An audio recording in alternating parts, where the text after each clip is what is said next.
madrileño Paseo de Recoletos, esquina Salustiano Olózaga, se encuentra un palacio construido por el arquitecto Narciso Pascual y Colomer, que es el Palacio del Marqués de Salamanca.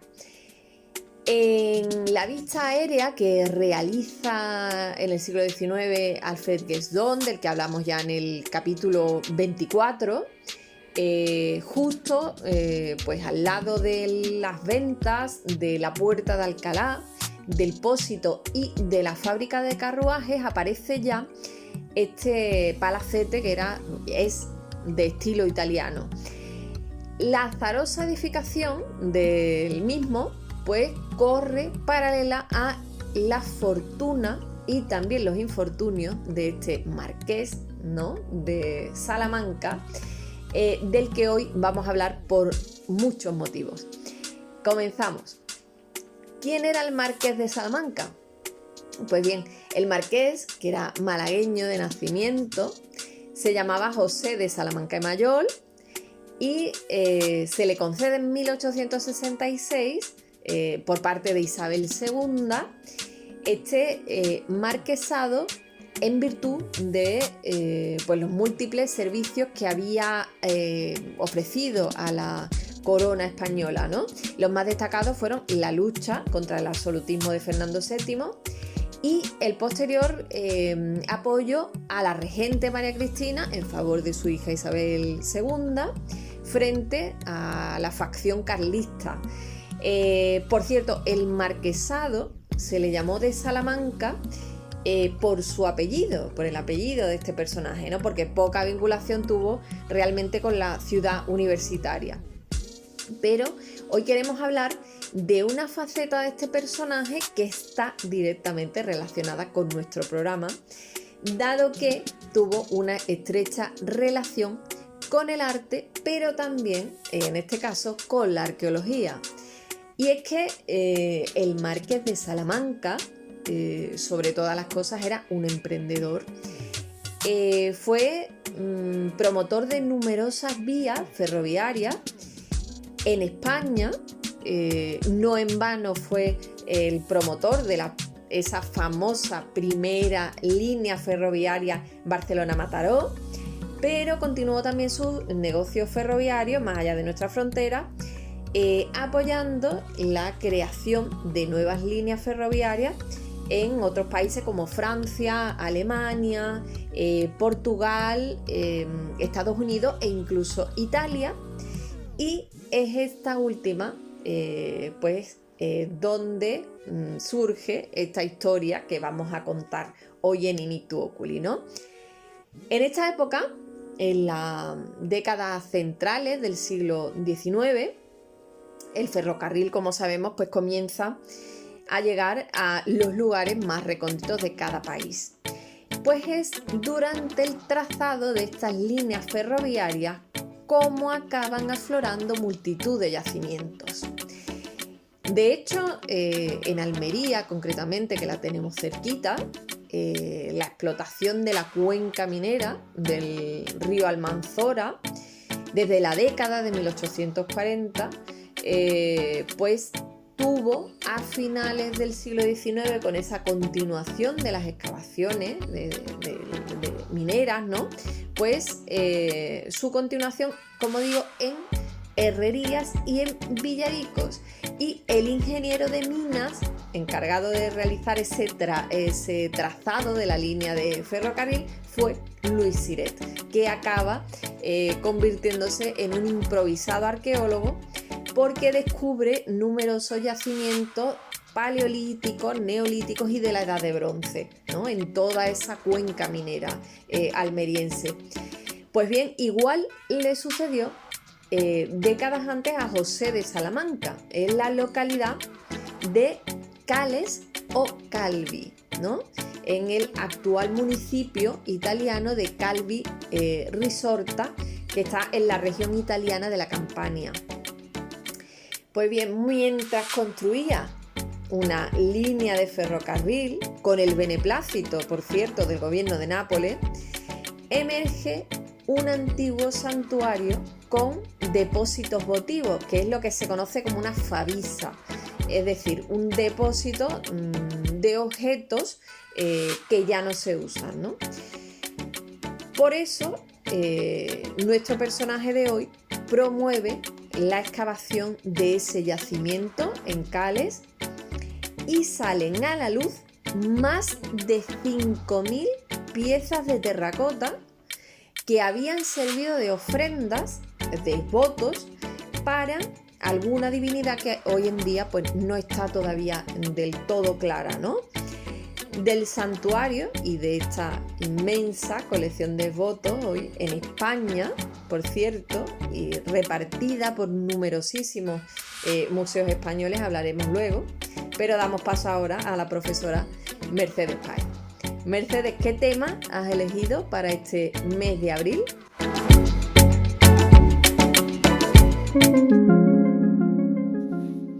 Hola, ¿qué tal, Lourdes? Y hola a todos los compañeros y compañeras colaboradores del programa. Bueno, hoy voy a dejar de lado un poquito las reivindicaciones, ¿vale? Que soy yo muy reivindicativa con esto de las mujeres artistas, pero hoy las vamos a dejar un poquito de lado, vamos a descansar de ese tema. Porque, bueno, hace poco entró la primavera y después de todo un invierno en que la naturaleza se toma, entre comillas, un descanso, llega pues la primavera con su explosión de colores. El campo se viste con miles de flores de colores, la luz inunda cada rincón de nuestras ciudades y nosotros mismos, las personas, nos vestimos con esos colores más alegres que hasta ahora, pues de alguna manera habían quedado un poco arrinconados en nuestros armarios. Ahora los sacamos y es todo esplendor y todo color.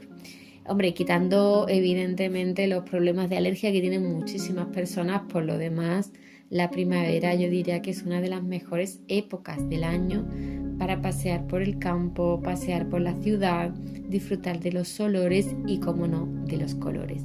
Y precisamente de eso es lo que os quiero hablar hoy, de los colores.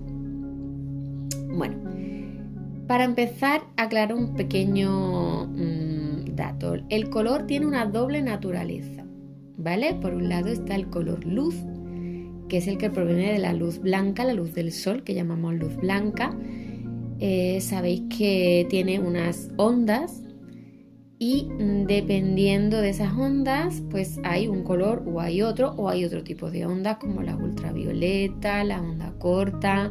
El espectro visible es lo que nosotros vemos. Ese espectro visible está en un rango de entre 380 nanómetros y 750 nanómetros y es lo que nosotros vemos materializado en forma de arco iris cuando después de un día así lluvioso hay mucha humedad en el ambiente, muchas gotitas de agua suspendidas en el aire que hacen de prisma cuando de repente sale el sol y atraviesa esas gotitas. Entonces eso hace que nosotros veamos ese maravilloso arco iris en el cielo. Para hablar del color luz necesitaríamos un programa completo, entonces no me voy a centrar mucho en eso, ¿vale? Aunque es un tema muy interesante. Vamos a centrarnos en la otra naturaleza del color, el color pigmento, es decir, el color materia. Es el color con el que nosotros trabajamos, el color con el que dibujamos, con el que pintamos. Tenemos la constancia de que ya en la prehistoria el ser humano utilizaba pigmentos que se fabricaba a sí mismo.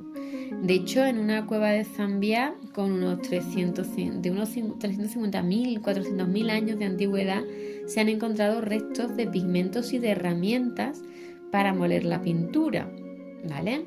Estos pigmentos rudimentarios en la prehistoria se extraían directamente de la naturaleza. Por ejemplo, se extraían tierras de diversas tonalidades, la mayoría rojizas, pardas, marrones. Esa tierra, esos minerales, se echaban en una piedra grande que tenía una concavidad y se molían con otra piedra más redondeada. Eso es lo que era el mortero rudimentario que se utilizaba en la prehistoria. Una vez pulverizadas las tierras, se mezclaban con algo que hacía de aglutinante, que era pues saliva, un poquito de agua, grasa animal, ¿vale? Entonces se hacía una masilla, que era la primitiva pintura y luego con los mismos dedos se podía aplicar en las paredes. También hay estudios que dicen que probablemente utilizaran pinceles hechos de manera también rudimentaria, con palitos, con unas pequeñas ramitas, incluso a lo mejor con cerdas de pelos de animal. Se podían hacer unos pequeños pinceles rudimentarios y con esos podían aplicar la pintura sobre la pared. Además de estas tierras y minerales, se usaba también el negro del carbón, es decir, un trozo de madera quemado. Todos hemos utilizado alguna vez esos carboncillos que quedan después de una hoguerita para pintar, para hacer algún dibujito, para poner alguna cosita en la tierra, en una pared, ¿vale? Entonces ellos pintaban también con carbón. De hecho, hay muchos dibujos en los que permanece una línea negra de contorno que está hecha con carbón. También utilizaban la sangre de animal, es decir, la paleta era muy natural, pero claro, no era muy extensa, ¿vale? Ahora eso sí, muy natural, muy sostenible y muy ecológico todo. Con el tiempo, la paleta de color pues se ha ido haciendo bastante más extensa. En Egipto, por ejemplo, mezclaban cal, arena, cobre y hacían una especie de azul verdoso al que por lo visto se le llamaba azul egipcio. Mezclaban también y tostaban el azufre, el mercurio, lo que era un auténtico peligro, y hacían un rojo intenso. Del óxido de plomo provocaban también, o sea, con el plomo metido en vinagre provocaban su oxidación y también sacaban el blanco de plomo, también tóxico, pero en esos momentos no se sabía, no sabían que era tóxico. Se utilizaba también en Grecia incluso como maquillaje.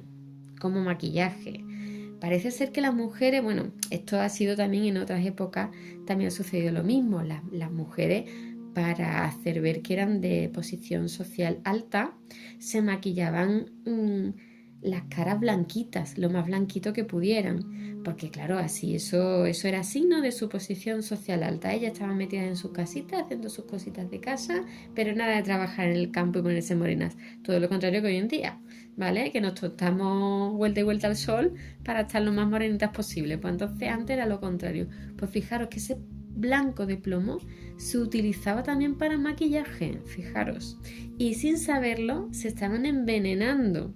¡Qué barbaridad! Pero claro, esa barbaridad la conocemos hoy en día. Antes no lo sabían, pero seguro que algún problema tuvo más de uno. Desde luego hay muchas más formas, con el tiempo se ha averiguado muchas más formas de hacer blanco. Fijaros, como curiosidad, hay un libro que al menos la gente de mi generación, los que hicimos Bellas Artes unos añitos después y unos añitos antes de mi propia... de mi propio año, del año en que yo hice, los años en que yo hice Bellas Artes, había un libro que todos teníamos como libro de cabecera, un libro que todos teníamos que tener, era el de Materiales y Técnicas Artísticas de Ralph Mayer. O sea, nosotros decíamos directamente el Ralph Mayer. Por curiosidad, como estaba diciendo, si nos vamos a las páginas donde se enumeran los tipos de pigmento, nada más que del blanco hay 31 pigmentos blancos. 31. Está el blanco de antimonio, el blanco de bismuto, el blanco de Caledonia, hasta un blanco de España que está compuesto por carbonato cálcico natural molido, lavado y refinado. Si este pigmento se mezcla con aceite, amarillea, pero utilizándolo con medios acuosos mantiene su blancura. Este es el blanco que se suele utilizar, por ejemplo, para hacer las preparaciones que llevan los lienzos antes de pintar con el óleo, para hacer el gesso, que es una preparación ya hecha que se da en el óleo, en la madera. En fin, como yo le suelo decir a mi alumnado, todos los colores que utilizamos para pintar y dibujar están hechos de pigmentos más otro material que es el aglutinante. Los pigmentos siempre son los mismos, ¿vale? De una manera simplificada, ¿vale? Estoy hablando de una manera simplificada. Los pigmentos son los mismos, lo que cambia es el aglutinante, es decir, la sustancia que aporta cohesión y adherencia al pigmento. Por ejemplo, si mezclamos pigmento, imaginaos que tenemos un pigmento amarillo precioso, ¿vale? Lo mezclamos con goma arábiga, obtenemos acuarelas o témpera. Si utilizamos aceite de linaza en vez de goma arábiga, obtenemos óleos. Si por ejemplo le echamos yema de huevo, tenemos el temple al huevo, que se utilizaba en las pinturas miniadas de los libros. Si lo aglutinamos con cera, tenemos la encaustica, ¿vale? Y así sucesivamente. Tenemos un montón de pinturas distintas con los mismos pigmentos, pero cambiándole el aglutinante, ¿vale? Hoy en día tenemos muchas técnicas gráfico-plásticas y unas inmensas gamas de colores sintéticos, pero en la antigüedad, como ya os he dicho al principio, los colores se extraían de forma natural, de la naturaleza. Los había minerales, los había orgánicos, y con el paso del tiempo pues se han ido acumulando una amplia y curiosa historia acerca de los pigmentos. Os voy a contar unas cuantas. ¿Sabíais por qué el color magenta recibe precisamente ese nombre? Pues es precisamente, bueno, se comenta, ¿no?, que fue por la batalla de Magenta, una pequeña ciudad italiana. Por lo visto hubo una lucha entre franceses y austriacos. Esa guerra fue muy cruenta y los campos quedaron teñidos de sangre. Hacía poco que se había descubierto ese nuevo color, ya con química, ya a base de química. Entonces, un poco en honor a ese colorido vibrante de la sangre en la batalla de Magenta, se le puso ese nombre, ¿vale? Eso es lo que se cuenta. Otra curiosidad, ¿sabéis que existe un verde que es asesino? Pues sí. No es que se llame el verde asesino, ¿vale? Es que realmente fue el causante de cientos de muertes en el siglo XIX. Tenemos que remontarnos a la época victoriana en el Reino Unido. En esta época se prestaba mucho interés a la moda, a los atuendos, al maquillaje, la decoración, y la ciencia se esmeraba en buscar nuevos tonos. Entonces nació un verde fantástico, precioso, llamado el verde Scheele. Perdonadme por la pronunciación. Se tiñeron trajes, se empapelaron estancias enteras con esa tonalidad verde de moda, zapatos. Era una tonalidad verde muy vibrante, preciosa. Claro, a la gente le encantó. Todos querían tener en su vida algo verde, algo de ese verde Scheele. Lo que no sabían es que ese maravilloso verde tan de moda estaba hecho de arsénico. Ni siquiera Carl Wilhelm Scheele, en 1775, que fue el descubridor de este verde, él no sabía que el arsénico era un veneno. Yo creo que Agatha Christie sí lo tenía bastante claro en sus novelas, pero él no lo tenía muy claro. Con lo cual, parece ser que comenzaron a haber personas que se ponían muy enfermas, personas que morían sin una apariencia de enfermedad así conocida. Además, todo tipo de gente, costureras, niños, personas ilustres. Por lo visto, el periódico British Medical Journal comentó que la muerte de Matilda Shever, una muchacha de 19 años que fabricaba flores artificiales, apareció muerta en extrañas circunstancias, pero sus uñas y sus ojos estaban de color verdoso, igual que una bilis que le caía de su boca. Imaginaros, la estampa debió ser horrorosa. Bueno, pues esta muchacha teñía sus flores espolvoreando el pigmento. Claro, y ese verde estaba de moda, pues imaginaros la cantidad ingente de polvo verde asesino que esta muchacha espolvoreó. Se cuenta que hubo un artículo que dijo: transportaba en sus faldas arsénico suficiente como para matar a todos los admiradores que pudieran conocerla en media docena de salones de baile. Imaginaros. ¿Habéis escuchado también alguna vez hablar de que los colores de la bandera española son roja y gualda? ¿De qué viene ese gualda? Pues viene ni más ni menos de la planta llamada gualda, Roseda luteola. Esta plantita se utilizaba para sacar un amarillo que por lo visto era precioso, muy duradero, tenía bastante consistencia, aguantaba bastante bien la luz del sol y era un amarillo muy bonito. En el siglo XVIII se utilizaba esta planta para extraer esa tonalidad amarillenta, pero hoy en día se cultiva solamente en algunas zonas de España, de Francia, y precisamente se siembra ahora, en primavera, y se recolectaba al segundo año de su crecimiento en la época de verano. La planta se hervía, se extraía el tinte y precisamente es la luteolina la que tiene esa sustancia de color amarillo, que también la hay en otros materiales. Otra curiosidad, ¿habéis tomado alguna vez una bebida llamada bitter? No voy a decir la marca, que es un pelín amarga, un poquito de gas y tiene un tono rosado precioso. A mí me encanta desde chiquitita. ¿Os habéis pintado alguna vez los labios con carmín? Pues bien, ese maravilloso tono carmín, carmesí, rojizo, se obtiene de la cochinilla, sí, de unos animalitos, de unos bichitos pequeñitos, de los cuerpos secos de las cochinillas hembra. Es un insecto originario de América y que produce este pigmento carmesí como defensa. Este pigmento es hidrosoluble, es bastante estable a la luz y a la acidez y como no es perjudicial para la salud, pues se utiliza en la alimentación, en la cosmética, en los textiles. En los años 80 esta bebida estuvo muy de moda, el bitter. Y como he dicho antes, a mí desde pequeña siempre me ha encantado. Yo era la rarita, porque claro, me gustaban las cosas amargas. Mi madre tiene una explicación para eso, pero no la vamos a contar ahora. El caso es que a mí me encantaba. Luego empezó a dejar de estar de moda, no se encontraba, pero de nuevo otra vez ha resurgido y bueno, yo soy feliz de la vida porque puedo seguir pidiendo bitter para acompañar las tapitas. En fin, que este maravilloso color carmesí procede de bichitos. ¿Qué tal? ¿Os ha gustado la historia?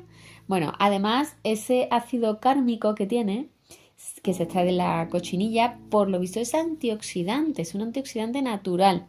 Y por eso se utiliza también en la alimentación, porque evita la oxidación de los alimentos y dura un poquito más, pero de manera natural, no de manera química. Otra pequeña curiosidad. ¿Sabéis que el azul plomo produce saturnismo? El azul plomo es un precioso gris azulado o azul grisáceo. A mí personalmente me encanta, pero menos mal que hoy en día se produce de forma sintética en un laboratorio con química y sin plomo, ya que el plomo es un metal pesado que se encuentra en la corteza terrestre y que puede causar problemas graves de salud. Los egipcios y los romanos utilizaban el plomo en las soldaduras, en los cosméticos, en la construcción. Todavía encontramos en algunos sitios almohadillas en las columnas, entre las columnas y el capitel solía haber unas almohadillas de plomo, porque eso amortiguaban cualquier movimiento de la tierra, los equilibrios, en fin. Había utensilios de plomo, que se utilizaba mucho el plomo. Con el tiempo, al descubrir que era tóxico, se ha dejado de utilizar. Esta enfermedad del saturnismo lo han llegado a tener muchos pintores famosos, precisamente por utilizar el blanco de plomo, este azul plomo. El plomo es tóxico, fijaros, a través de la ingestión, de la inhalación y de la absorción por la piel. Una excesiva acumulación de plomo produce el saturnismo, que se traduce en daños cerebrales, convulsiones, problemas de aprendizaje, de memoria, de atención, de coordinación. Vamos, que menos mal que el plomo ya no se utiliza y menos para los pigmentos, sino los que pintamos estamos apañados, vaya. Por otro lado, ¿sabéis que había colores que han llegado a ser carísimos, más caros que el propio oro? Por ejemplo, el azul ultramar, ese color tan elegante, tan utilizado en la moda, llegó a ser uno de los pigmentos más caros de la historia. ¿Sabéis cómo se obtenía? Triturando lapislázuli, una piedra semipreciosa. Llegó a ser más valioso, como he dicho antes, que el propio oro. El lapislázuli se extraía principalmente de Afganistán. Se tenía que pasar por un proceso de molienda, y de lavado bastante complejo, que encarecía aún más este pigmento. Antiguamente se consideraba un pigmento de lujo y se reservaba, por ejemplo, para ropajes de personajes importantes. Pero si el azul ultramar era de lujo, no se quedaba atrás el púrpura de Tiro. Ese pigmento se obtenía, fijaros, de un molusco marino. Su producción era muy laboriosa y muy costosa. Se obtenía concretamente de las glándulas mucosas de ciertos moluscos marinos. Por ejemplo, el Bolinus brandaris era para un tono púrpura más rojizo. El Exapex turiculus, que los nombres tienen bemoles, para el púrpura azulado. Y el Estramonita aemastona, espero haberlo dicho bien, para un púrpura mucho más rojo, más bien rojo que púrpura. Se extraía de la secreción de esas glándulas, se fermentaba, se lavaba, se filtraba, se secaba y al final de ese laborioso proceso se extraía el púrpura. Las especies más pequeñas, por lo visto, se trituraban enteras, sin extraer la mucosa. Ya en el siglo I después de Cristo, Plinio explica detalladamente el proceso. Por lo visto se necesitaban 10.000 caracoles para obtener un solo gramo de tinte. La producción de púrpura de Tiro se consideraba la primera industria química de la historia y el precio era tan alto que en la Edad Media llegó a falsificarse haciendo una combinación entre el azul índigo y el rubia roja. O sea, que los falsificadores no son ahora, que ya viene de lejos esto de las falsificaciones. Este tinte solo se utilizaba para los textiles de la realeza. Lo utilizaron los cardenales, se utilizaron en los manuscritos religiosos, pero claro, todo lo que hacemos tiene un efecto. La sobreexplotación de estos moluscos hizo que se viniera abajo la fabricación precisamente por el peligro de extinción. De hecho, se han encontrado restos de acumulaciones de estos moluscos en donde había fábricas del color púrpura de Tiro y se aprecia que en las capas más profundas los caracoles eran bastante más gruesos, más gorditos y en las capas más superficiales, las más recientes, los caracolillos ya eran bastante más pequeñitos. ¿De acuerdo? Es decir, ese es el peligro de extinción de los animales. De hecho, todo esto me recuerda a esa campaña que hubo de pezqueñines. No, gracias. Hombre, es que, verás, tenemos que tener cuidado con las cosas que hacemos y sobre todo luchar un poquito porque todo lo que hagamos sea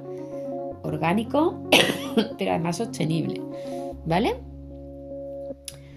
Y otra cosa que se me ocurre, ¿sabéis quién dio nombre a quién? Si el color naranja a la fruta o la fruta al color naranja, pues bien, en la antigüedad estas tonalidades se extraían del oropimento.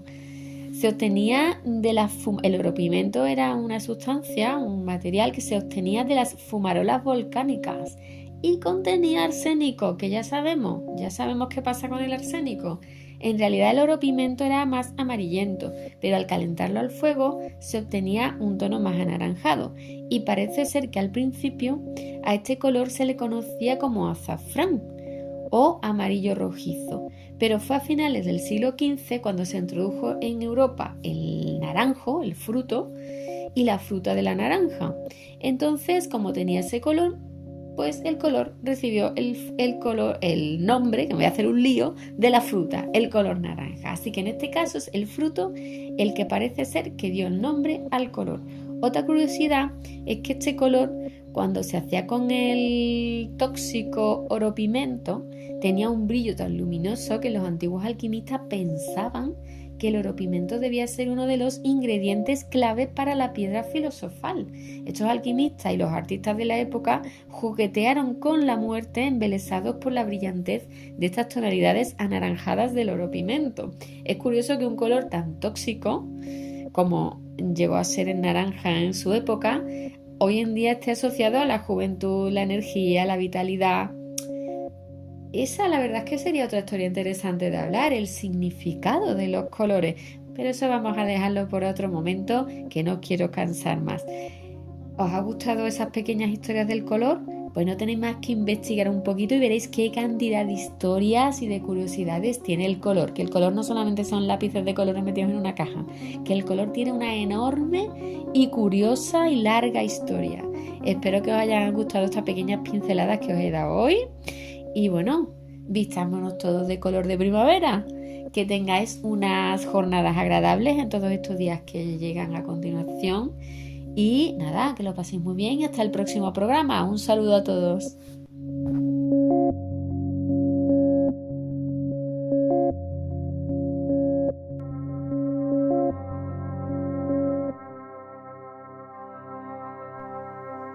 Pues muchas gracias, Mercedes, por habernos traído esa explosión de color, ¿no? Para este inicio de primavera en Inictu Oculi, y te esperamos en el siguiente programa.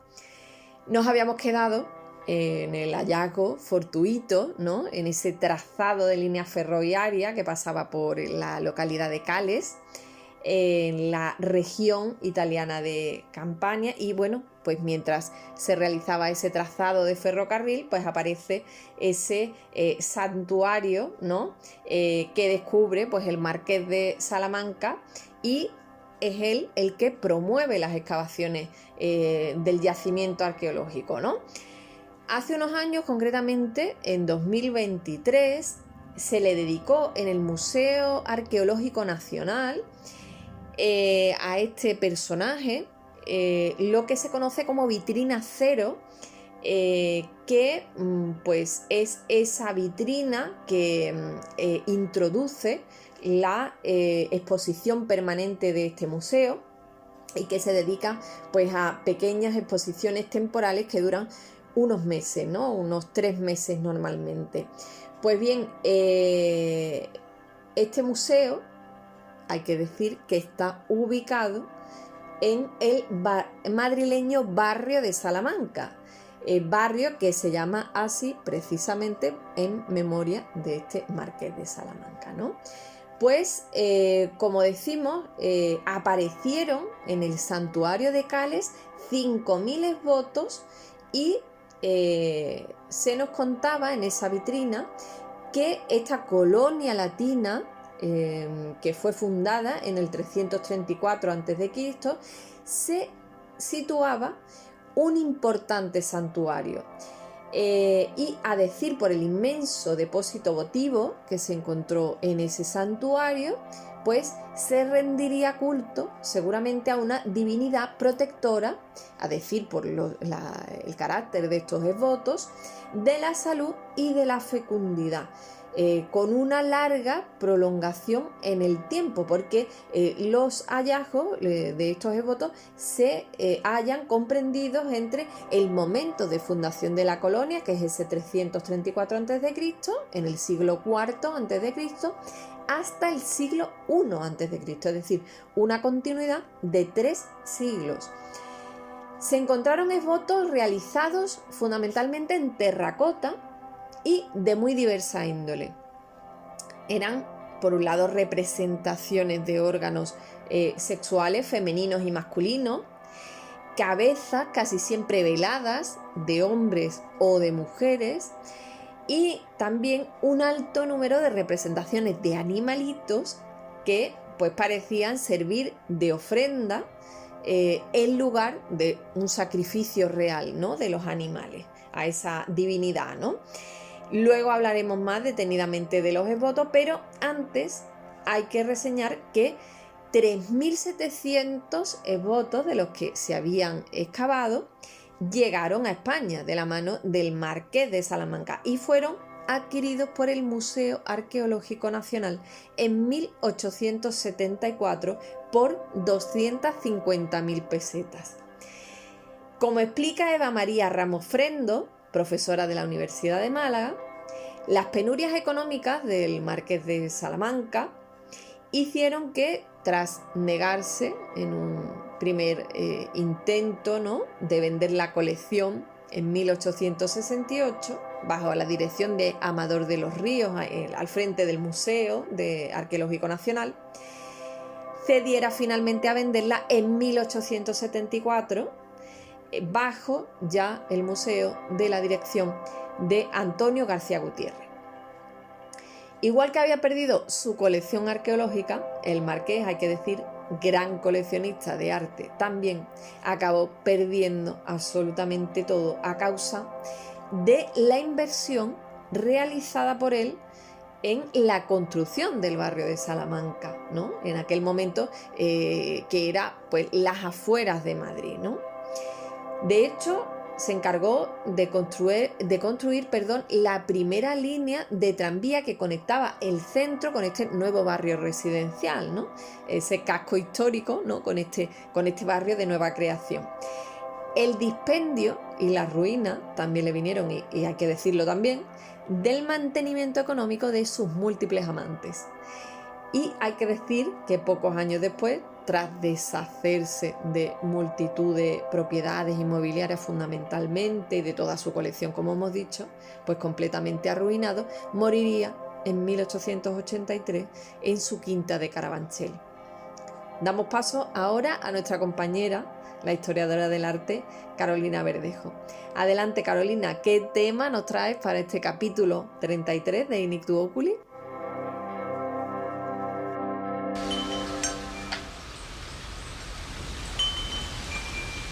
Hola querida Lourdes, compañeras, compañeros, oyentes. Para contaros el tema que quiero compartir hoy en este programa del mes de abril, creo necesario, o más bien se me antoja necesario, comenzar con un breve relato en torno a una de las primeras clases que recibí durante mis años como estudiante de Historia del Arte en la Universidad de Sevilla.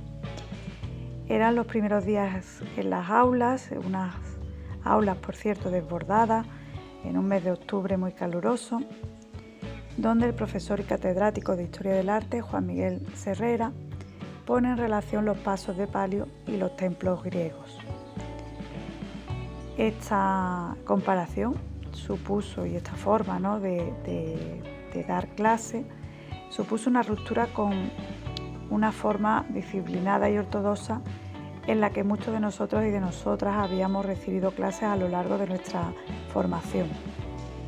A mí aquello me pareció realmente sorprendente y era para mí una forma de mirar y de contar relatos muy distinta a la que había conocido hasta ese momento. Como sabrán seguramente, la llamada celda en los templos griegos es donde se ubicaba la imagen de la deidad, rodeada por un peristilo de columnas. Se trataba de un espacio que no se concebía para rendir culto a la divinidad, sino que principalmente estaba destinado a recoger o recibir las ofrendas votivas, reservándose los espacios al exterior, al aire libre, para venerar a los dioses y diosas del Olimpo. Como hemos visto seguramente muchos de nosotros en estos días de Semana Santa, en el paso de palio se trasladan a las calles las imágenes que se veneran en nuestros actuales templos y lo hace ante una multitud popular llena de auténtico fervor. Podemos estar de acuerdo o no con esta visión, con este análisis, pero lo que sí creo es que fue una forma atractiva de impulsarnos hacia un análisis crítico,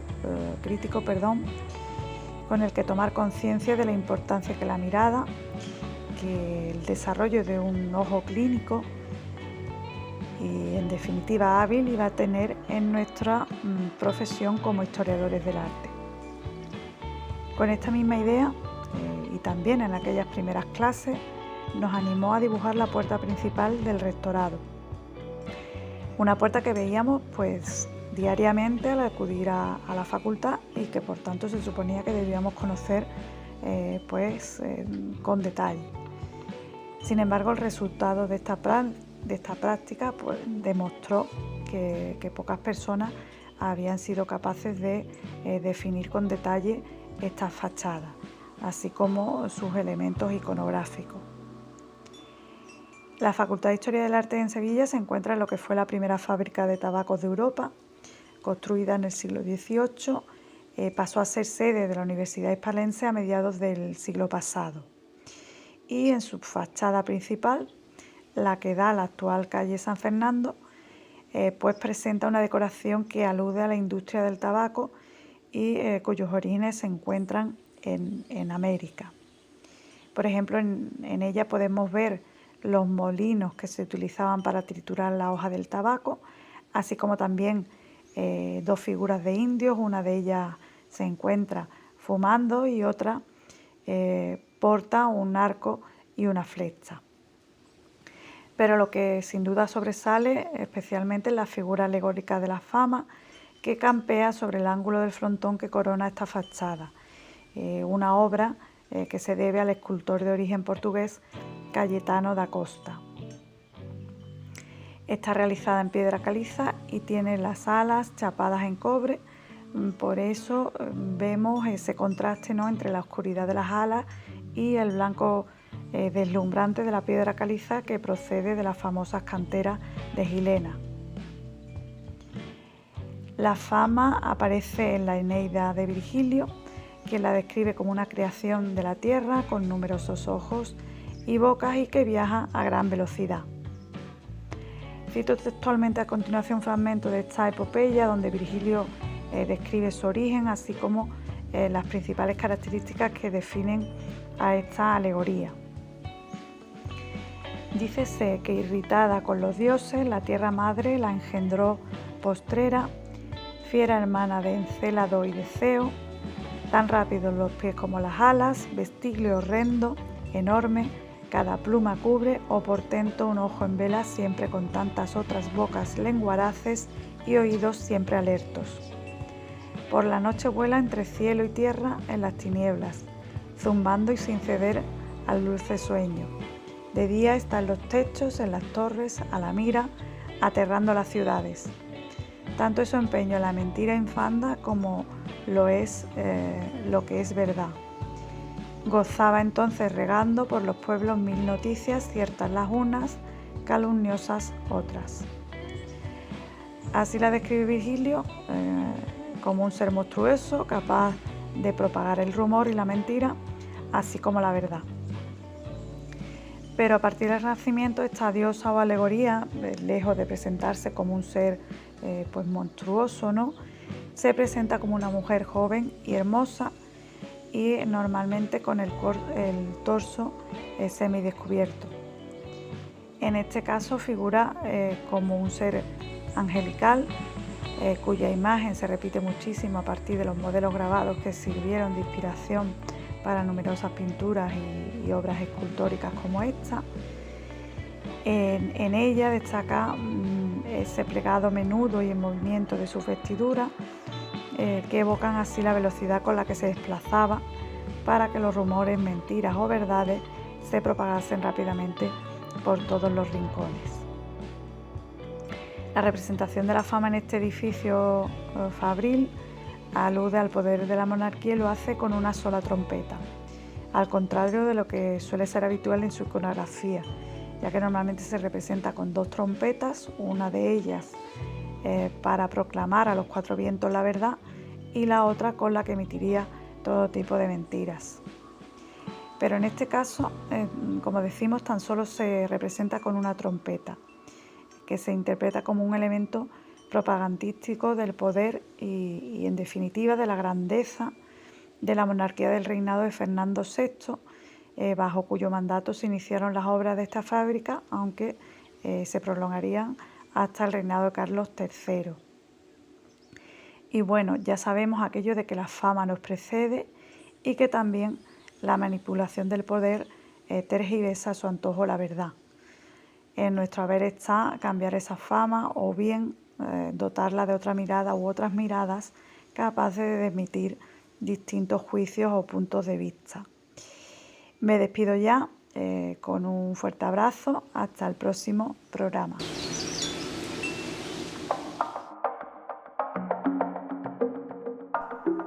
Pues muchas gracias, Carolina.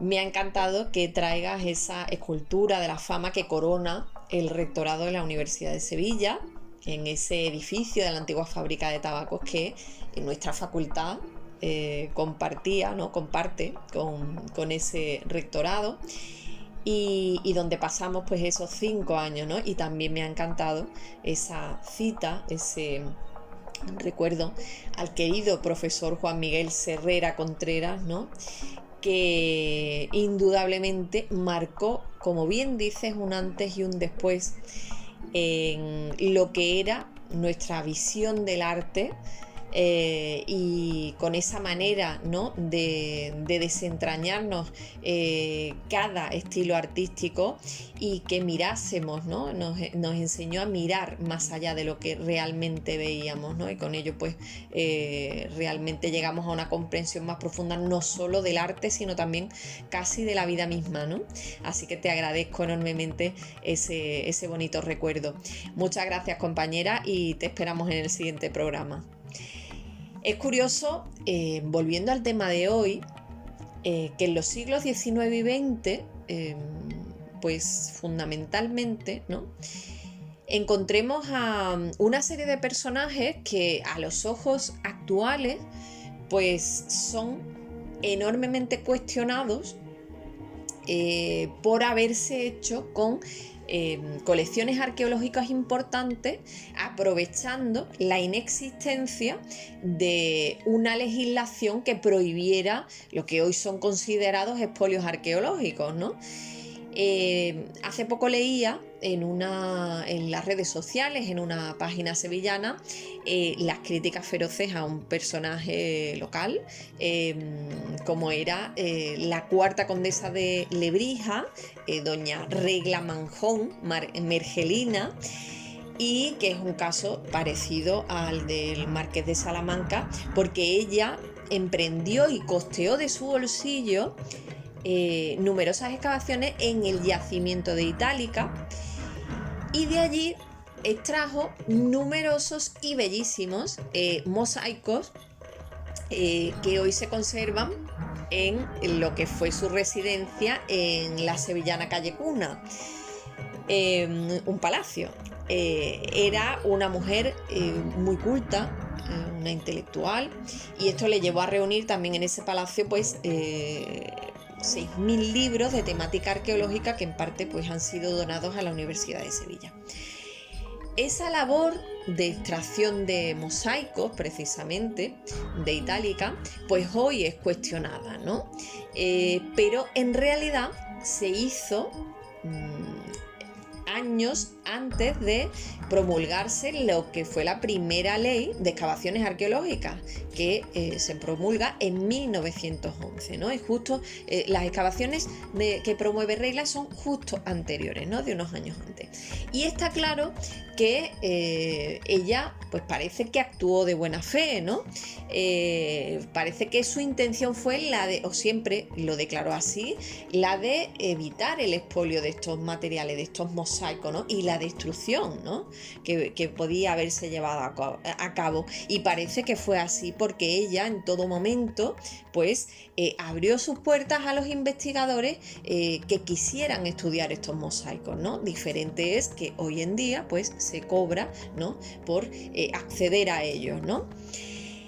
En cuanto al Marqués de Salamanca, pues hay que decir que mientras ejercía de promotor de esas vías ferroviarias, como hemos dicho, en el país italiano, pues él se hizo fue adquiriendo numerosas piezas arqueológicas de distintos yacimientos italianos, ¿no?, como Roma, la propia Roma, el yacimiento de Paestum, de Bulci, de Herculano, de Nápoles, y también del santuario de Cales, del que estamos hablando hoy, ¿no?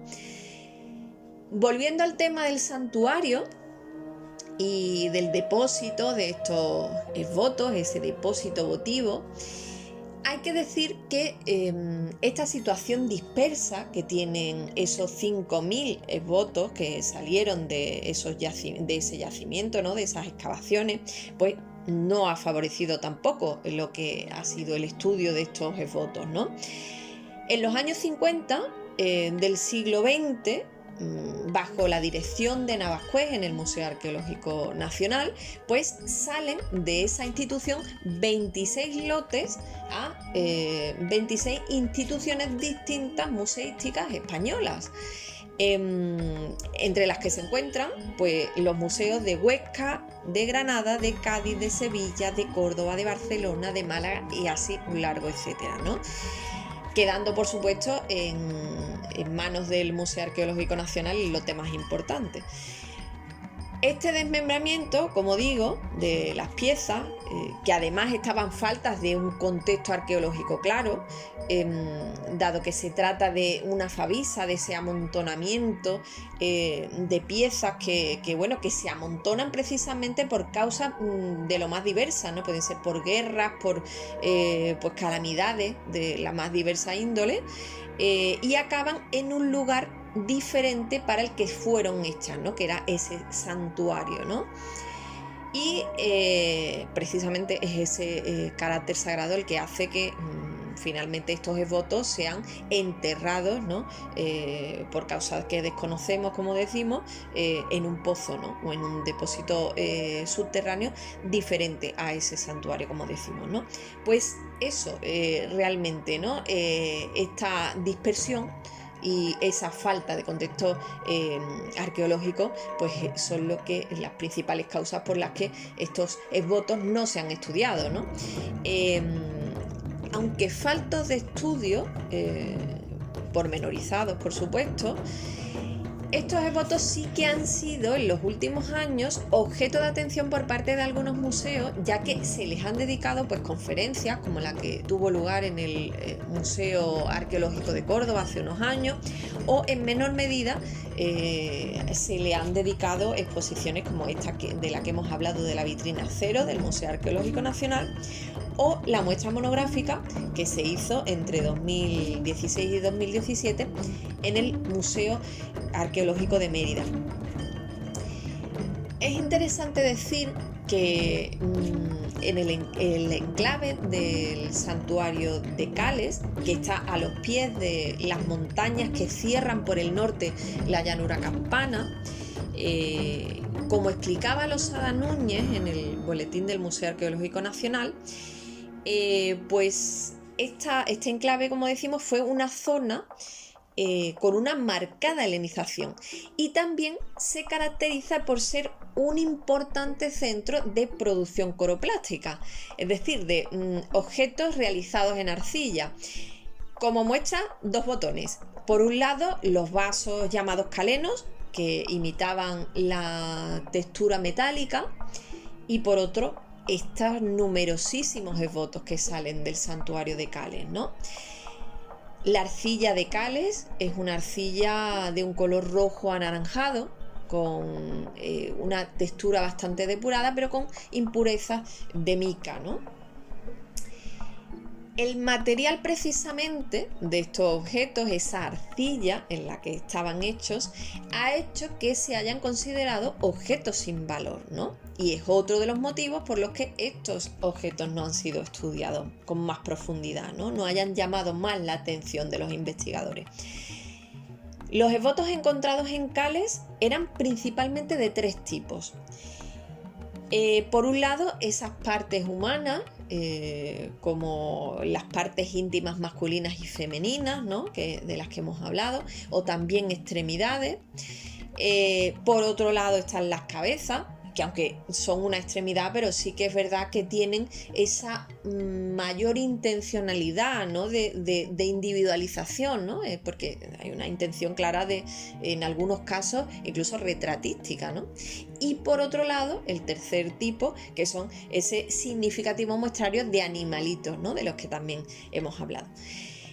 Según los investigadores, estas ofrendas de estos esvotos pudieron ser pues con dos motivaciones principales. Por un lado, propiciatorias, es decir, para pedir que la divinidad concediera un don, o bien en agradecimiento a esa misma divinidad por habérselo concedido ya, ¿no? Es decir, es un esvoto a posteriori de haber sido concedido ese don. En cuanto a la producción de los esvotos de Cales, hay que decir que están hechos a molde, con dos matrices, es decir, un molde bivalvo, y eran realizados esos moldes en base a un prototipo, ¿no? Inicial, ¿no? Cuando eran sacadas de ese molde, se les daba un toque final a ese modelado, ¿no? Que salía del molde, para personalizarlas, lo que se ve fundamentalmente claro en lo que son las cabezas votivas, y tras darle una capa de barbotina, que es esa arcilla muy diluida que se aplica muchas veces para dar los toques finales, pues se cocían y finalmente incluso se policromaban, y algunos de estos esvotos conservan parte de esa policromía, ¿no? Se les daba color. Para saber qué finalidad tenían estos esvotos, pues los investigadores que se han acercado a ellos, pues normalmente han realizado un muestreo de las piezas conservadas, y la existencia de numerosos miembros sexuales, como decimos, femeninos y masculinos, pues parecen hablarnos de peticiones a una divinidad que tuviera un don de la fertilidad, ¿no? Eran como peticiones de fertilidad. Sin embargo, hay un bebé fajado en el lote concreto del Museo Arqueológico Nacional, que por un lado podría reafirmar que la deidad era una deidad propiciatoria, a la que se le ofrecían esas peticiones en favor de la fertilidad, ¿no? Pero estos bebés fajados, sin embargo, son muy excepcionales y fundamentalmente se han encontrado en el ámbito itálico. Y la investigadora Lourdes Prados, de la Universidad Autónoma de Madrid, ha llegado a decir que estos bebés, o concretamente este bebé del lote del Museo Arqueológico Nacional, podría ser todo lo contrario, no una petición de fertilidad, sino un contravotum, es decir, una expresión de dolor a posteriori por haber perdido un bebé. Hoy tenemos la suerte de contar con la intervención de María José Molina Sierra. Ella es conservadora de museos y también es investigadora especialista en temas de género. Adelante, María José, muchas gracias por haber aceptado nuestra invitación.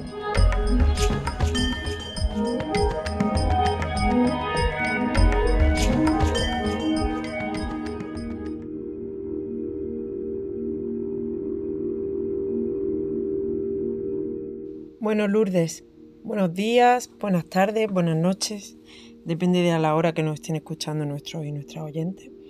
Pues desde Granada hoy les enviamos un caluroso saludo y hablamos precisamente de una granadina ilustre, la artista del siglo XVII, Anna Heiland, quien fuera la primera mujer dedicada al arte del grabado en España, una mujer de origen andaluz, aunque de ascendencia flamenca, de la que, por cierto, el próximo 7 de junio se conmemoran 410 años de su nacimiento.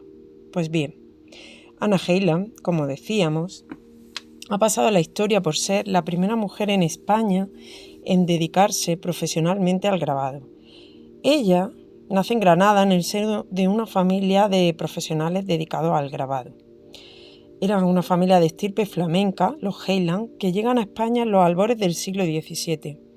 Su padre, Francisco, y su hermano Bernardo fueron dos jóvenes burilistas nacidos en Amberes que desembarcaron en Sevilla en 1608, con 22 y 18 años respectivamente.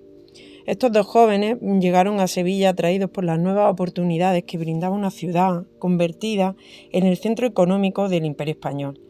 Aquí, en la capital hispalense, se establecieron y trabajaron hasta finales de 1611, ganándose en la capital un nombre que llevan consigo a Granada, donde terminan fijando su residencia. Aquí en Granada llegan precisamente respaldados por el prestigio que habían adquirido en Sevilla y ligados al nombre de la ciudad de Amberes, que por aquel entonces era un importantísimo centro editorial que gozaba de la fama de formar a los mejores grabadores. El éxito, por tanto, les estaba destinado. Su llegada a Granada supuso un revulsivo para la ciudad. Por primera vez se contaba en la ciudad con manos expertas en la técnica del grabado a buril, viniendo a ser considerados como los auténticos padres de la escuela granadina de grabado. Por ejemplo, a principios del siglo XX, Manuel Gómez Moreno, en su obra de referencia El arte de grabar en Granada, describía a Francisco Heiland como el auténtico fundador de la escuela de grabadores granadinos. Y aquí, en la ciudad de Granada, estaba llamada a nacer nuestra protagonista, 3 años más tarde de la llegada de su padre a Granada, y fruto del matrimonio de Francisco con una mujer murciana de una muy buena posición social, la lorquina doña Ana de la Paz de Hurtado y Estébanez, una mujer descendiente de la nobleza de Baza y con posesión de un mayorazgo en la ciudad de Lorca. Estos datos sobre la vida del artista los conocemos precisamente gracias a la rigurosa investigación que la profesora de la Universidad de Granada y doctora en Historia del Arte, Ana María Pérez Galdeano, ha llevado a cabo. Ella es quien ha despejado muchas de las dudas que se tenían acerca de la fecha y del lugar de nacimiento de Anna Heiland. Gracias a su investigación y a la localización de su partida de bautismo en el Archivo Histórico Diocesano de Granada, se ha sabido que nuestra artista fue una mujer albaicinera, bautizada un 7 de junio de 1615 en la granadina iglesia parroquial de San Juan de los Reyes, en el mismísimo barrio del Albaicín, lugar donde residía su familia. Como curiosidad, señalar que nuestra protagonista hoy comparte onomástica con otro granadino no menos ilustre y especialmente querido en su tierra, el grandísimo Miguel Ríos. Bueno, ¿y qué sabemos de las personas nacidas un 7 de junio? Bueno, pues según nos indica el horóscopo sabemos que éstas se encuentran bajo la influencia del signo zodiacal nada menos que de Géminis, que son personalidades de un temperamento fascinante, llenos de energía y versatilidad, con una energía inagotable, extrovertidos por naturaleza y que les encanta comunicarse con los demás. Ahí es nada. Bueno, desde luego, el temperamento de Miguel Ríos coincide con el pronóstico. No sabemos, claro está, si este fue el caso de nuestra querida Anna Heiland. Intentaremos ahora, pues, arrojar un poco de luz sobre la vida de una mujer que, como veremos, tuvo una interesantísima trayectoria vital. En buena medida, toda esta información se la debemos precisamente, como hablábamos antes, a la tesis doctoral de la profesora Pérez Galdeano. Esta tesis está dedicada a los inicios del grabado calcográfico en Andalucía y ella es precisamente la mayor especialista en Anna Heiland. Por lo que de su investigación se conoce, la grabadora Anna Heiland es la mayor de los hijos del matrimonio de Ana de la Paz Hurtado y Estébanez y Francisco Heiland. Ellos dos tuvieron otros 3 hijos, un hermano de Ana que falleció y otras 2 hermanas pequeñas que, como veremos, llegarán a estar al cargo de Anna Heiland cuando se quedaron huérfanas de padre y madre. Pero bueno, no nos adelantemos, vayamos por partes. De las 3 hijas de Francisco, Ana, la mayor, María, la mediana, y Elena, la pequeña, va a ser únicamente Ana la que seguirá los pasos de su padre. Parece que tras la muerte del hermano varón, no sabemos, la muerte del hermano no se conoce. Eso sí, que la madre muere al poquísimo tiempo. No sabemos si la muerte de su madre vino provocada por el parto o por algún otro motivo. Lo que sí es cierto es que la pérdida de su madre se produce en 1625, cuando Ana tenía únicamente 10 años de edad. Y es entonces cuando parece que comienza a participar más activamente en el taller de la familia. De ahí hasta llegar a convertirse en la mejor aprendiz del maestro, de quien, en palabras de Pérez Galdeano, tomó las mismas reglas constructivas, y leo textualmente, de la imagen grabada, iconográfica, figurativa y perfecciones técnicas. En un principio, Ana lo haría por el mero placer, probablemente como un juego de niñez, tal vez, ya que recordemos, su familia gozaba de un alto estatus social, lo que le hacía innecesario trabajar en el taller familiar, y mucho menos siendo mujer. Más tarde, como veremos, este juego se convierte en un sustento económico para la familia. La cuestión es que, una vez fallecida la madre, en un principio, el padre acude a una ama de cría para cuidar a las niñas. Hay que tener en cuenta que Francisco Heiland estaba en pleno apogeo, con un sinfín de encargos, y las niñas eran muy pequeñas. La más pequeña de ellas tenía tan solo 2 años de edad, Elena. La mediana, la hermana mediana de Ana, 7, María, y ella era muy joven. Ya hemos dicho que muere cuando ella cuenta con apenas 10 años. Así se incorpora como doncella en la casa familiar una joven, Catalina Juárez, que era una joven procedente de Murcia, pero albaceteña de origen, según se tiene documentado. Sea como fuese, únicamente 4 años más tarde, Francisco termina casándose con esta jovencísima Catalina, que era unos pocos años mayor que Ana, y con la que, por lo que se desprende de lo que va a suceder muy pronto, justo después, pues no debía de tener muy buena relación Ana. Y es que, gracias a las investigaciones de Pérez Galdeano, se sabe hoy que un año más tarde del matrimonio de Francisco con Catalina Juárez, en 1630 concretamente, Ana, una jovencísima Ana, contrae matrimonio a la tierna edad de 15 años con un joven platero alemán, Juan Mayor, un joven que era 10 años mayor que ella y que había entrado al taller familiar como aprendiz. La juventud de Ana y lo próximo en el tiempo al matrimonio de su padre hace pensar que el matrimonio de los jóvenes, fue consecuencia del matrimonio del padre o de alguna desavenencia de la casa. Todos achacan a que Ana tendría una muy mala relación con Catalina. Por su parte, el joven Juan Mayor era un ayudante, como decíamos, en el taller familiar y había llegado desde Bremen para formarse a las órdenes de los Heiland que lo tenían acogido en casa.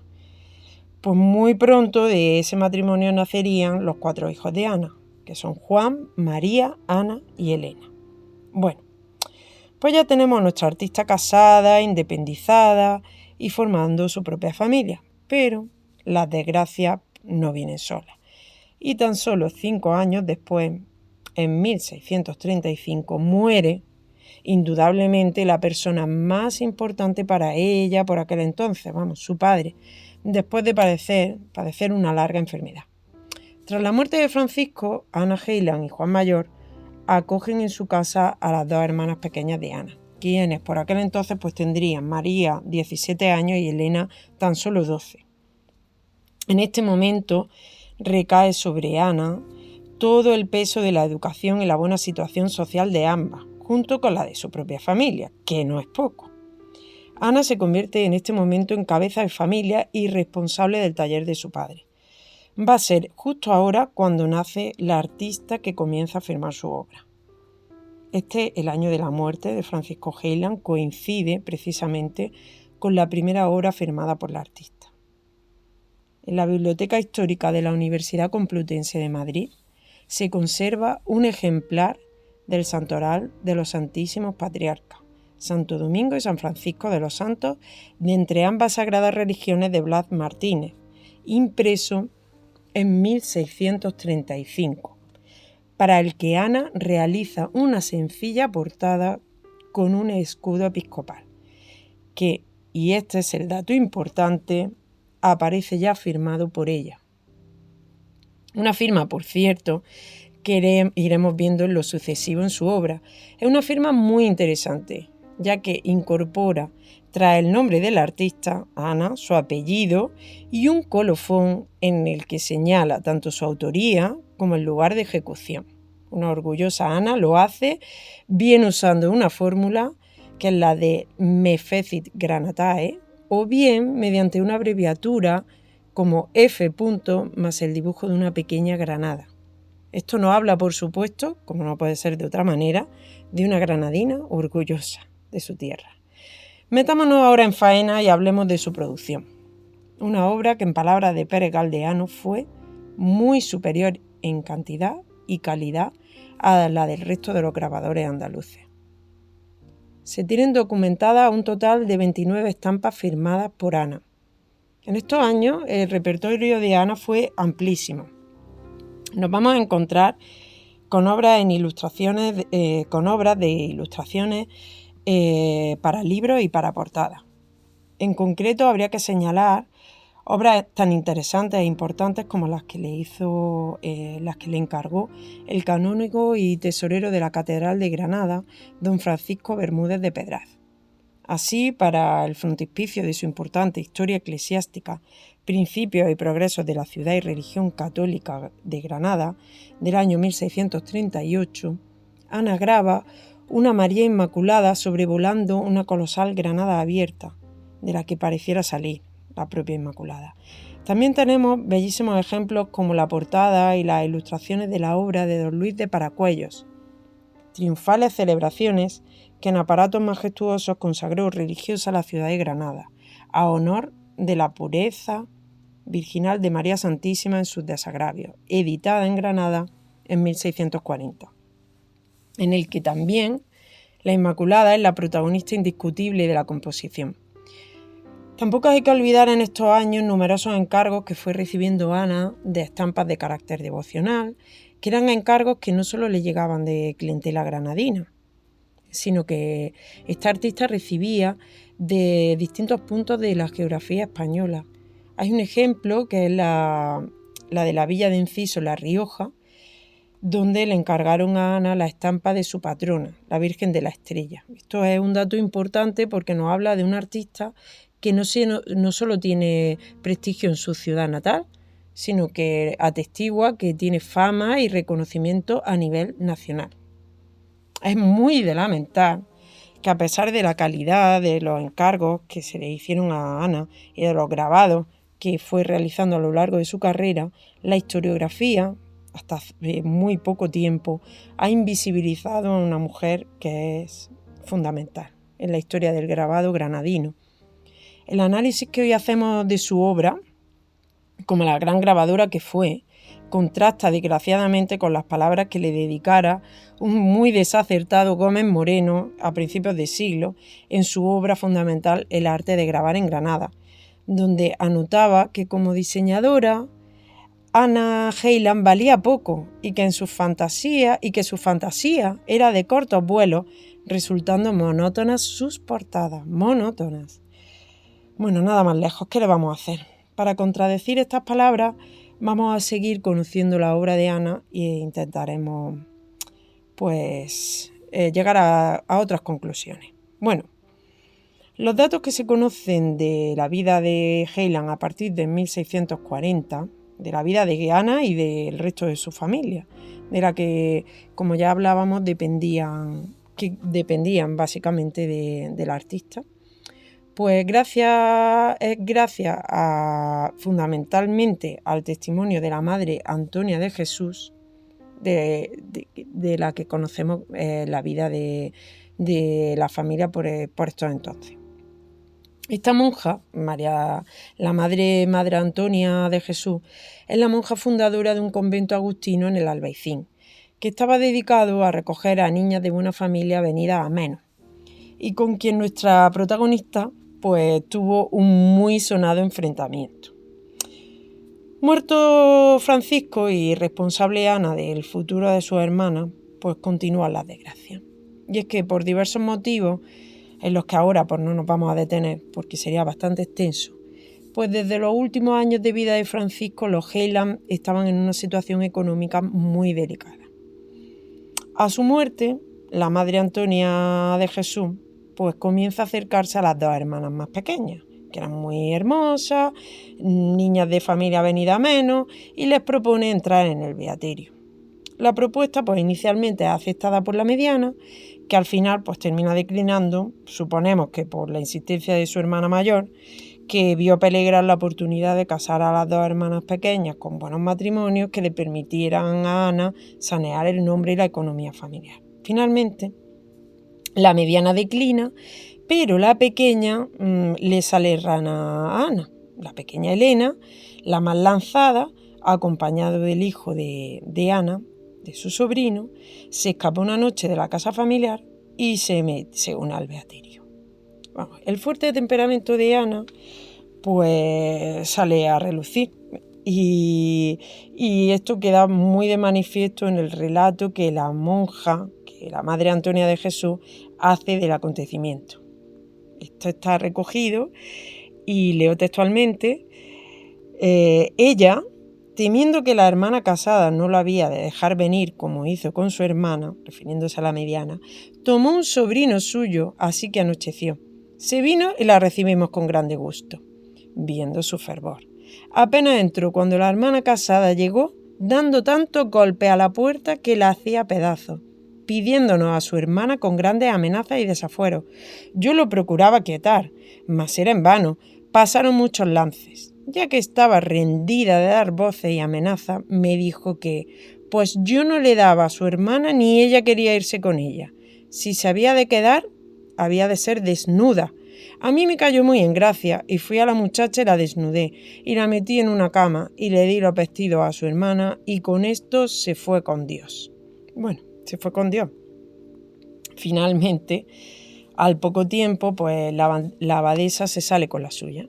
Y años más tarde, termina también entrando en el beaterio María, la mediana, la que terminará bautizando la madre como la Maritardía, por esto de que tardó tanto en decidirse a entrar.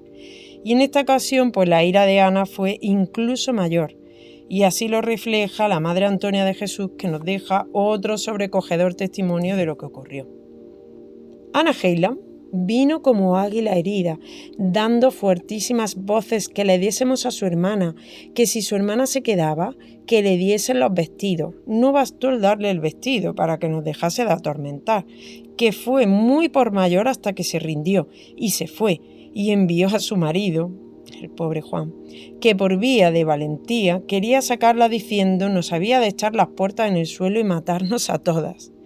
Desde luego parece que la fijación de Ana con los vestidos le venía de largo.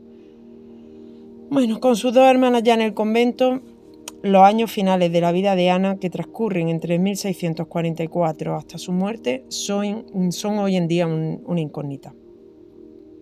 Sin otras noticias biográficas sobre la grabadora, es su obra la encargada de hablar por ella. En estos años nos encontramos trabajos muy variados. Por su originalidad habría que señalar un grabado que realizó para un libro dedicado a las exequias conmemorativas del fallecimiento en 1644 de la primera esposa de Felipe IV, la reina Isabel de Borbón. Esta es una imagen de notables dimensiones y que está cuidadosamente elaborada, en la que Ana recrea el imponente monumento fúnebre que se levantó para la ocasión en la Capilla Real de Granada y también en la propia catedral. En su grabado, Ana demuestra un buen manejo de la perspectiva y de las formas y proporciones del lenguaje clásico de la arquitectura. En estos años también realiza estampas sueltas de devoción. Hay un ejemplo que es una señora de la antigua de la Santa Iglesia Metropolitana de Granada, que graba en 1651. Y esta obra está firmada en el ángulo inferior izquierdo, como es costumbre en Ana, con su nombre, y en el ángulo inferior derecho como Heiland F. Y como siempre aparece una granada como colofón. Ya en plena madurez lleva a cabo la que es considerada como una de las últimas y mejores obras de Anna Heiland, la portada de la Defensa en Derecho por la Inmaculada Concepción de la Virgen Santísima María Madre de Dios y Señora Nuestra, hecha en 1654, en la que un hermoso ángel adolescente de rostro dulce se agacha en un sutil escorzo, para observar un lienzo que despliega entre sus brazos abiertos y en el que se recoge el título completo de la obra. Aquí unos finos rayos de luz irradian desde la figura angelical y parecen mover unas nubes que, dispuestas en dos franjas bajo su figura, ubican la escena en lo más alto de los cielos. Ana es ya en esta obra una artista en plena madurez, que experimenta en su obra con un lenguaje innovador y propio, alejado de la tradición flamenca de sus portadas anteriores, y para nada monótono como lo tildara un Gómez Moreno bastante equivocado.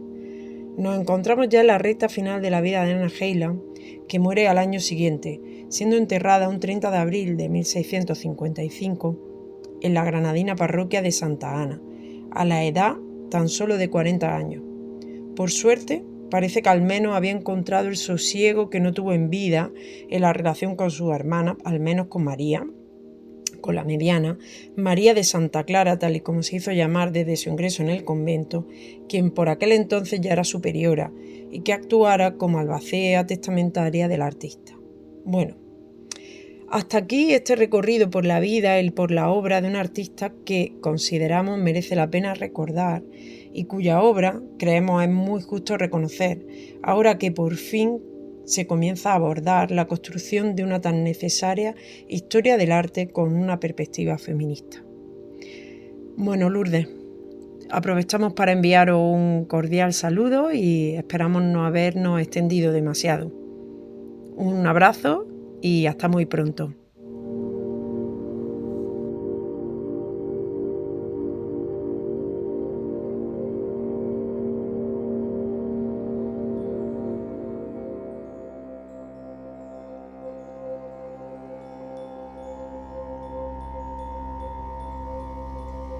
Pues muchas gracias, María José. Sabes que te admiro realmente, nos conocemos desde hace muchos años y que es un honor que hayas estado hoy en el programa de Initu Oculi y que hayas participado, por supuesto, trayéndonos a esa artista tan interesante, esa grabadora granadina que era Anna Heyland. Y bueno, espero que esta no sea la última de intervención tuya en el programa, así que estás invitadísima para que vuelvas cuando tú quieras.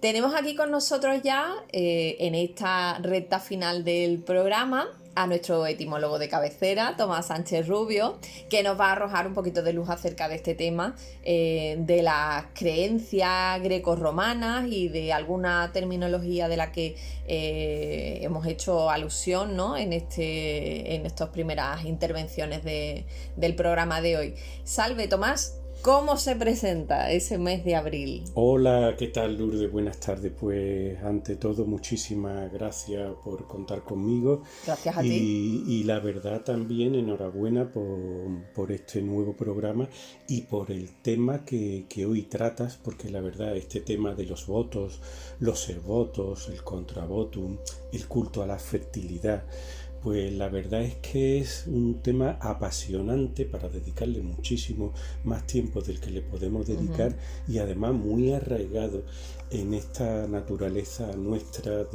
de habitantes del Mediterráneo. Pues sí. De este mar común para tantas pues sí. y ricas civilizaciones. Pero poco explorado, ¿eh? Lo de esta sí. época, como hemos dicho, ¿no?, a lo largo del programa, que son nuestras raíces y realmente merecerían más atención estos votos. Exactamente, o sea que te voy a decir, precisamente nosotros hemos heredado en este maravilloso sincretismo del que nunca me canso de hablar entre el cristianismo y lo que hubo antes del cristianismo. Nosotros hemos heredado en el culto religioso católico pues esta cuestión de los esvotos a nuestras divinidades, ¿no? Totalmente. Por cierto, abril, que estamos en abril, bueno, a finales ya, estamos ya en esta recta final de abril, viene de aprire, ¿no? De abril, ¿no? Por aquello de que las flores se abren. Efectivamente. La verdad es que esta palabra abril proviene del sustantivo latino de la tercera declinación aprilis, y aunque el origen exacto es incierto, se suele relacionar con el verbo aperire, que significa ni más ni menos que abrir. Y esto, pues se suele decir que se debe a la asociación de la primavera y la apertura de los brotes y las flores en este mes. Recordemos por otra parte que siguiendo la regla de evolución fonética del paso de las palabras del latín al castellano, la P de aprilis, que es una consonante sorda, entre vocales se sonorizaba. De ahí que aprilis pase a abril, ¿no? Aunque esa raíz con P se mantenga. Sí, se mantiene en inglés, April. Exactamente, y además en cultismo en español como apertura. O sea, también. Es un caso muy parecido al que ocurre con el sustantivo obra procedente de ópera. Y bueno, hay personas que dicen, bueno, es que aprilis se llama así porque abría el año en absoluto.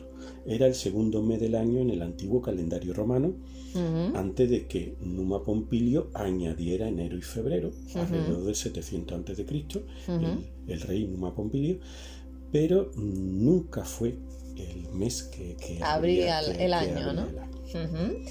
Pues Tomás, como sabes, hemos estado hablando de ese inmenso santuario que se encontró, ¿no?, por estas excavaciones que llevó a cabo pues el que era Marqués de Salamanca, ¿no?, en la Magna Grecia, en Calvi concretamente, en Calvi Risorta, y del que, pues, como decimos, no se conoce gran cosa, y a pesar de ser 5.000 esvotos los que salieron de allí, ¿no?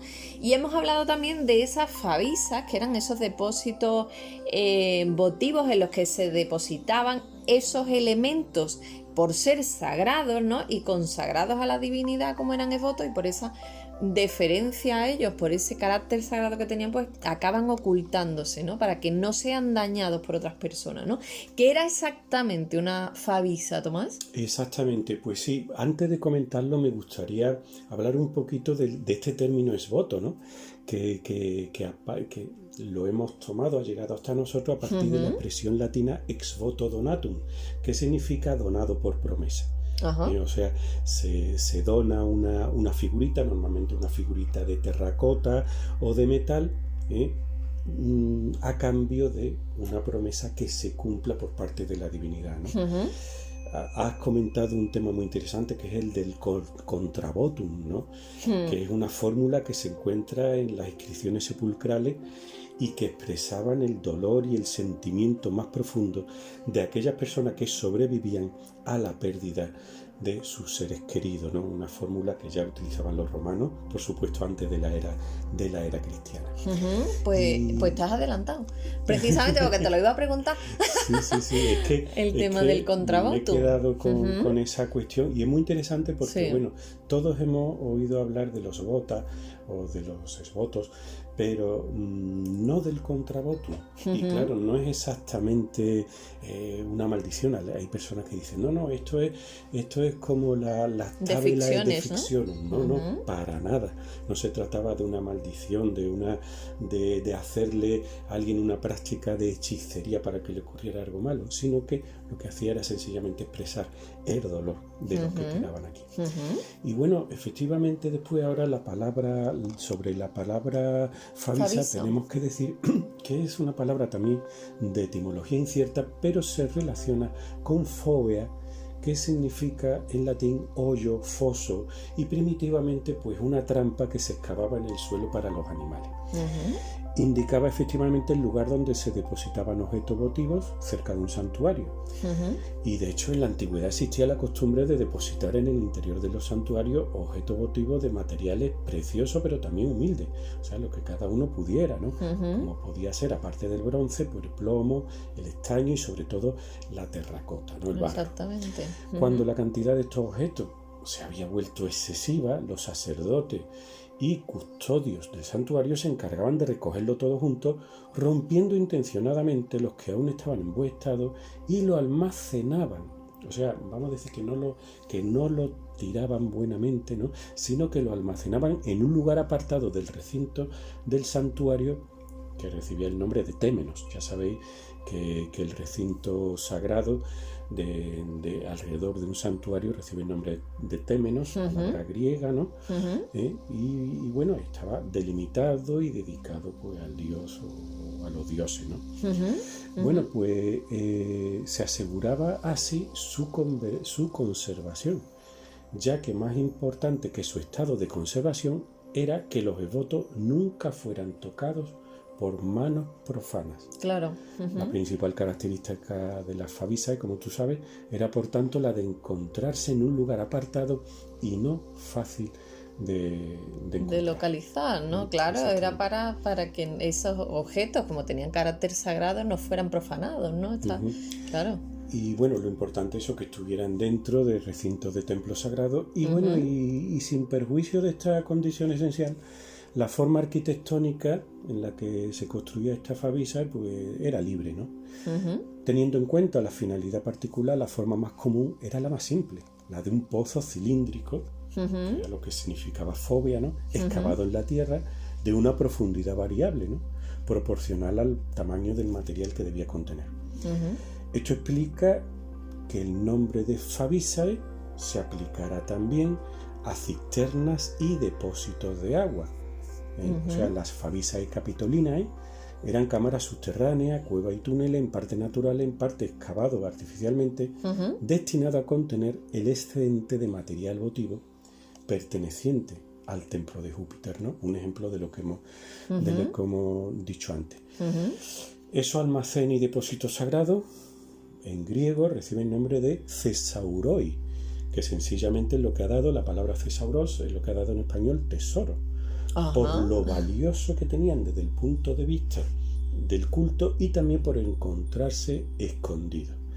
y debieron de ser comunes a todos los templos y lugares de culto de cierta importancia, pues ya en Grecia. Las conocemos sobre todo en el sur de Italia, en la Magna Grecia, donde se encontraron pues llenas de terracotas figurativas en relieve y en bulto redondo, como es el caso de la de Calvino. La favisa más artística y elaborada es quizá la hallada por Orsi en el territorio de Locri Epizefiri, ¿no? En Reggio Calabria, en la colina conocida como Mannella, ¿no? En fin, que la verdad es que es un tema, ¿no? Porque también podríamos hablar de los pinaques que representaban rituales, en fin. Pues sí, es un tema muy interesante y qué pena, ¿no? También lo que dicen, ¿no? Que precisamente por ese escaso valor crematístico que tenían estas piezas, pues al final ha hecho que no se hayan estudiado convenientemente, ¿no? Además, sabemos que el uso de la favisa debió de volverse cada vez más raro, de manera que en época imperial, o sea, a partir de Augusto en adelante, pues prácticamente se perdió incluso la noción del significado preciso que tenía esta palabra favisa, ¿no?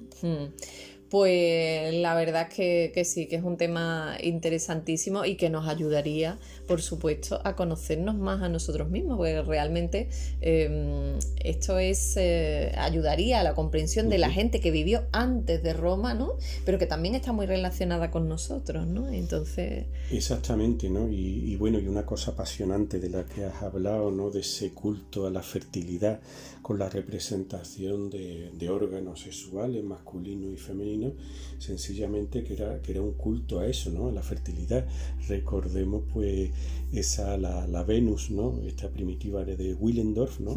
Con sus atributos femeninos exagerados, sencillamente para propiciar una mayor fertilidad, digamos, tanto en el mundo animal que dominaba el hombre como en el mundo vegetal, ¿no?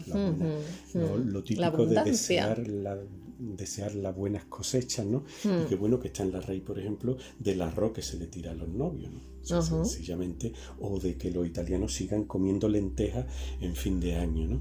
O sea, es un deseo de que... de abundancia y prosperidad, ¿no? Y prosperidad, ¿no? En pues todo sí, sentido. Pues sí. Pues Tomás, muchas gracias como siempre por estas pinceladas y estos orígenes etimológicos de estas palabras que bueno, que en cierto modo seguimos usando y que nos ayudan, por supuesto, a aprender más sobre nuestro propio pasado y sobre nuestro presente, ahora que acabamos, ¿no? de vivir la Semana Santa, ¿no? Que tanta relación tiene con este mundo, ¿no? Exactamente, que tanta relación tiene, y ya digo, bendito sincretismo que ha hecho que el mundo clásico perviva a través de nuestro culto religioso y de nuestra organización social actual. Total. Pues nada, te esperamos en el siguiente programa. Muchísimas gracias, deseando ya, Lourdes, volver a estar contigo. Muchas gracias a ti. Muchas gracias a ti. Pues hasta aquí hemos llegado hoy. Nos despedimos. Gracias siempre por escucharnos y te esperamos en el siguiente programa de Inictu Oculilla en el mes de mayo. Un saludo.